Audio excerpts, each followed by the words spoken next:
Student, I am Gopi Kumar Srivastava. Today I am starting a new chapter of civics, chapter number 3. Why do we need a parliament? हमें parliament का जरूरत क्यों पड़ता है, ये हम लोग डिस्कस करते हैं। तो इस टॉपिक को, इस चैप्टर को स्टार्ट करने से पहले हमारे पास सबसे पहला सवाल है कि what is parliament. The most common meaning of parliament refers to a country's legislatives, that means law making body. मतलब पार्लियामेंट एक वैसा प्लेस है, वैसा जगह है जहाँ पे कानून को बनाया जाता है। तो दैट इज कॉल्ड पार्लियामेंट, जहाँ पे प्रॉब्लम को डिस्कस किया जाता है, new law will be introduce, so this are called parliament. The word come in the part from the French verb parlers. ये जो वर्ड है पार्लियामेंट, वो पार्लर से लिया गया था, which means to speak, which make sense, since this group of people assemble to talk about law and issue. यहाँ पे क्या होता है, पहला बात तो ये है कि ये एक फ्रेंच वर्ब से लिया गया है। ये इसको शॉर्ट में हम लोग पार्लर कहते हैं। इसका एकदम मीनिंग होता है मीन्स टू स्पीक, मतलब कुछ बोलना मतलब पार्लियामेंट में एक ऐसा जगह है जहाँ लोग कुछ बोलते हैं, असेंबल होते हैं, ग्रुप बनाते हैं और लोग डिस्कस करते हैं किस चीज़ के बारे में, कानून के बारे में और इशू के बारे में। तो that is parliament. Now we are discussing the next point, next topic, why should we decide. मतलब हम लोग क्यों डिसाइड करते हैं कि बहुत सारे बातें जो है पीपल ही डिसाइड करता है। वाई शुड पीपल डिसाइड कि मतलब कि कौन सा गवर्नमेंट होगा, नहीं होगा। तो ये क्वेश्चन उसी चीज़ से रिलेटेड है, ठीक है। So this is our next topic. India become independence on 15 August 1947। हम लोग जानते हैं हमारा देश को जब आज़ादी मिला है वो 15 अगस्त 1947 को मिला है। Okay, and see the underline point sentences this is very important. People from various background joined the struggle and they were inspired by the idea of freedom, equality and participation in the decision making. आपको बता दें इसके अंतर्गत people from the various background, बहुत सारे लोग अलग अलग बैकग्राउंड के, किसी भी कास्ट के हो, किसी भी जाति के हो, किसी भी धर्म के हो, join together and they were inspired by the idea of freedom. मतलब वो बहुत सारे लोग जो है, ये आज़ादी हमें ऐसे ही नहीं मिला, ये कहा जा रहा है कि बहुत सारे लोग एक साथ आए थे, स्ट्रगल किए थे और एक आइडिया लाए थे कि आइडिया ऑफ फ्रीडम, मतलब हमें आज़ादी चाहिए, इक्वलिटी चाहिए, पार्टिसिपेशन इन द डिसीजन। मतलब वो लोग चाहते थे कि मैं पार्टिसिपेशन कर सकूं कि देश का जो भी डिसीजन होगा उसमें मेरा भी भाग हो। तो इसलिए ये जो आइडिया है, ये जो लोग हैं यहाँ पे डिसाइड करते हैं कि एक ऐसा जगह होना चाहिए जहाँ पे जनता का राज हो, गवर्नमेंट उसके द्वारा चुना जाए। तो यहाँ पे पीपल ही डिसाइड करता है। अगला पॉइंट जो है इससे रिलेटेड यहाँ पे लिखा हुआ है, under the colonial rule the people had live in the fear of British government and did not agree with the meaning of decision they took.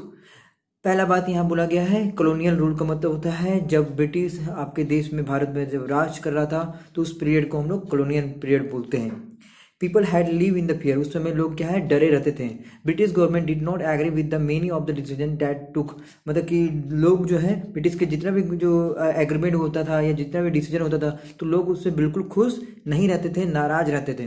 But they face a grave danger if they try to criticise this decision. मान लीजिए British के खिलाफ कोई भी जाता था तो उसके खिलाफ ब्रिटिश बहुत ही डेंजरस कदम उठाते थे, मतलब कि उसे जेल कर देता था या मार देता था या उसे फाइन लगाना पड़ता था या पेनल्टी लगा दिया, बहुत सारा चीज़ें था जिसकी वजह से लोग डरे रहते थे और ब्रिटिश के बारे में कुछ नहीं बोलते थे। The freedom movement change this situation, पर जैसे हमें आज़ादी मिला ब्रिटिशों से, तो हमारा जो सिचुएशन था देश का वो बिल्कुल बदल गया। तो ये कैसे बदला, यहाँ पे देख सकते हैं हम लोग। As far back 1885 the Indian National Congress demanded that there will be elected member in the legislature. अब इस लेजिस्लेचर मतलब होता है वो जगह जहाँ पे कानून बनता है। अब यहाँ पे जो इंडियन नेशनल कांग्रेस थे, ये एक तरह का पार्टी है। हमारे देश में बहुत तरह का पार्टी आप जानते हैं, जैसे भाजपा हो गया, उसी तरह की इंडियन नेशनल कांग्रेस भी है। यहाँ पे ये तय किया गया था कि यहाँ पे इलेक्टेड मेंबर होगा, मतलब कि मेंबर चुना जाएगा, उसका इलेक्शन होगा या वोटिंग के द्वारा बनेगा, और वो लेजिस्लेचर में आएंगे, मतलब कानून बनाने के लिए आएंगे, with right to discuss the budget and ask question. और वो डिस्कस कर सकते हैं बजट के बारे में और क्वेश्चन भी पूछ सकते हैं, मतलब आपस में पूछा जाता है। बहुत सारे पार्टी बैठते हैं, जैसे कि जो लीडिंग पार्टी है, तो या जो हार गया है तो वो जीतने वाला से पूछेगा कि कैसे आप बजट बना रहे हैं, क्या क्वेश्चन है, कैसे देश को चलाओगे। तो इस तरह से बहुत सारा डिमांड बनने लगा, लोगों का डिसीजन लोग जानने लगे। मतलब यहाँ पे जो जनता के द्वारा जो लीडर बनता था, उसके द्वारा सभी चीज क्वेश्चन, जनता का ही क्वेश्चन लीडर से पूछा जाता था। The Government of India Act 1909 allow for the some elected representation। मतलब ये कुछ एक्ट, ये जो हमारा गवर्नमेंट ऑफ इंडिया एक्ट है, वो कुछ इलेक्शन रिप्रेजेंटेटिव को अलाउ करते थे। while this early legislature under the British government were in the response to the growing demand for the nationalist, they did not allow for all adult to vote, nor could people participate in the decision making। मतलब साफ बोला गया है कि 1990 में एक ऐसा कानून लाया गया था, ऐसा एक्ट लाया था, जिसके अनुसार लोग, सभी तरह के लोग वोटिंग कर सकते थे। ठीक है, लोग अपना जो इलेक्शन में लीडर को चुन सकते थे। बट जबकि ब्रिटिश के समय में ऐसा बिल्कुल नहीं हुआ करता था। उस समय क्या होता था, कुछ ही लोग को, कुछ ही जो लोग एडल्ट हुआ करते थे, उनको ही हक था, ताकि वो वोट कर सके, सभी को हक नहीं दिया गया था। ठीक है, तो इसके बारे में हम लोग और थोड़ा डिस्कस करते हैं। देखिए, इसका ही पार्ट है। यहाँ पे लिखा हुआ है decision making sensitive to the people need and demand. मतलब यहाँ पे जो है लोग पहले जब ब्रिटिश का समय था तो वहाँ पे डिसीजन नहीं ले पाते थे। The dream and the aspiration of the freedom struggle were made concrete मतलब एक ठोस, एक मजबूत in the constitution of the independent India that laid down the principle of universal adult franchise. That is that all adult citizens of the country have the right to vote। आपको बता दें, पहले जब हमारा देश आज़ाद हुआ था तो उस समय 21 साल के लोगों को, 21 साल के बाद जो लोग थे, या 21 साल के जो भी लोग थे, उन सभी को आज़ादी था कि वो वोट कर सके। जबकि आज 18 साल है, थोड़ा कम कर दिया गया है। तो यहाँ पे ये फ्रीडम और स्ट्रगल जब हम लोग जीत गए, तो हमारा जो देश है वो यूनिवर्सल एडल्ट फ्रेंचाइज हो गया वोटिंग करने के लिए। यूनिवर्सल एडल्ट फ्रेंचाइज का मतलब ये होता है कि सभी एडल्ट जो 21 वर्ग के हो गए, 21 साल के हो गए, पहले के अनुसार 1947 के बाद वाला के अनुसार, वो सभी वोटिंग कर सकते हैं।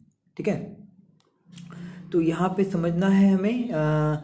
आप यहाँ देख सकते हैं एक्ट है इलेक्टेड रिप्रेजेंटेटिव। मैंने यहाँ पे बोला था 1990 में कुछ ही इलेक्टेड रिप्रेजेंटेटिव बनता था, मतलब कि सभी को नहीं बनाया जाता था रिप्रेजेंटेटिव के लिए, मतलब लीडर बनाने के लिए। तो यहाँ देख सकते हैं आप, यहाँ वोटिंग करने का अधिकार मिल चुका है। तो this topic is my completed and I completed 2 question related to this topic, these 2 topics. First is what is parliament and second is why people decide।